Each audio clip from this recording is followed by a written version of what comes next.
The poem When Great Trees Fall has been written by Maya Angelou. She was a well-known poet, novelist, and an activist.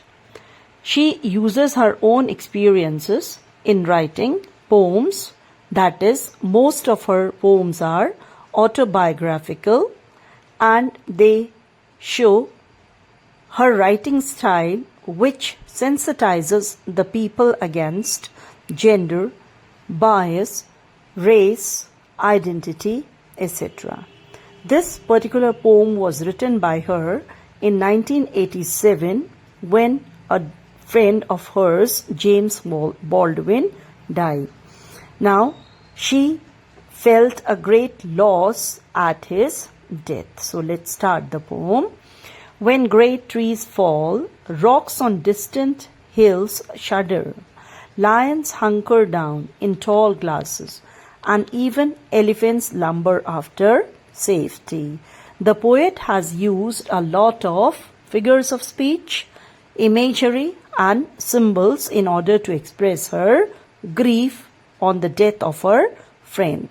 Now, when great trees here symbolizes the great people who are influential.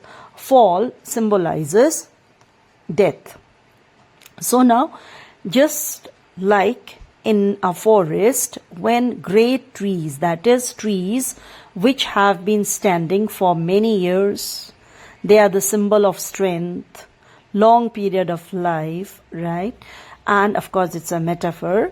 When they fall, even rocks on distant hills shudder. Now see here, shudder is of course personification, and it seems as if the rocks, now rocks are again symbols of strength, sturdiness, even they seem to shudder or tremble in fear. Lions hunker down. Now lions, all of you know, is an animal which is considered to be the king of forest and is an fearless animal. However, even lions, they crouch down in tall grasses, and even elephants lumber after safety. That is, elephants who are huge animals, strong, even they try to go in places of safety. That is, the poet is trying to say that in human society, the death of an influential person results in many things. For example, even institutions, they tend to shiver or shudder on the death of great people. The people who are established in that institution or elsewhere, they also try to find places of safety. Now, when great trees fall in forest, small things recoil in silence, their senses eroded beyond fear. When great trees or influential people fall or die in forest and decide in human society, it has an impact even on small things. That is, even small things, that is, people who are common people or maybe average people, even they are influenced by the death of great influential people. So much so that they recoil in silence, their senses eroded beyond fear. That is, they seem to go numb, they become silent, right? Their senses erode beyond fear. That is, they don't know what to do. Now, for example, if a person who is running an institution dies suddenly, the people working in that particular institution have the questions to ask, now what? What will happen? And so on. In the same way, in the forest, if great trees fall, even imagine a bird who has made a bird which has built a nest in that tree. What will that bird do? Or maybe a squirrel has found a home in that tree. What will that creature do now? So they retreat back in silence. It seems as if their senses have eroded beyond fear.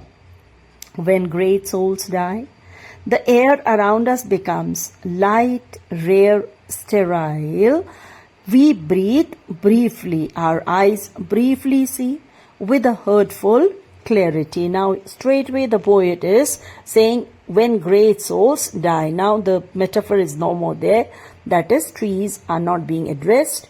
Now, when great souls die, the air around us becomes light, rare, and sterile. That is, here again metaphor is being used. Sterile. Sterile means lacks warmth or life. It seems as if the whole atmosphere around us, it becomes light, rare, means you have no sense to decide what to do and what not to do. We breathe briefly. That is, we find as if we are not even unable to breathe properly. Our eyes briefly see with a hurtful clarity. That is, it seems that our eyes also are able to see only briefly and with a hurtful clarity. That is, they are all hurt due to the death of great people, and it is clear now that this particular person will not be anymore around us. Our memory suddenly sharpened, examined, gnaws on kind words, unsaid, promised, walks. That is, suddenly it appears as if our memory has become very sharp and we start examining. This is personification.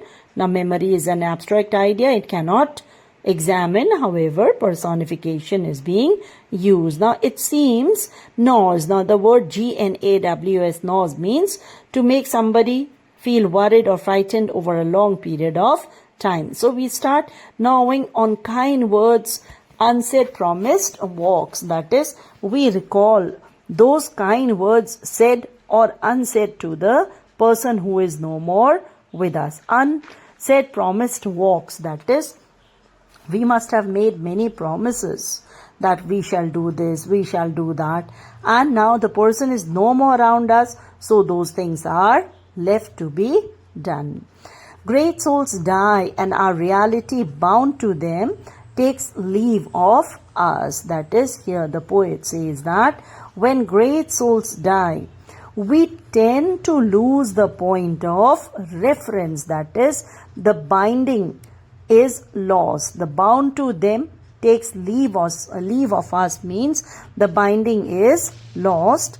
Our souls, which dependent on them for growth, intellectually, emotionally, becomes shrunk and withered. That is, our souls dependent upon their nature now shrink and wisen. Now, when you live in the company of influential people, you grow intellectually and emotionally. So on their death, now what happens? You feel as if you are shrunk and you are withered. Wizened means withered.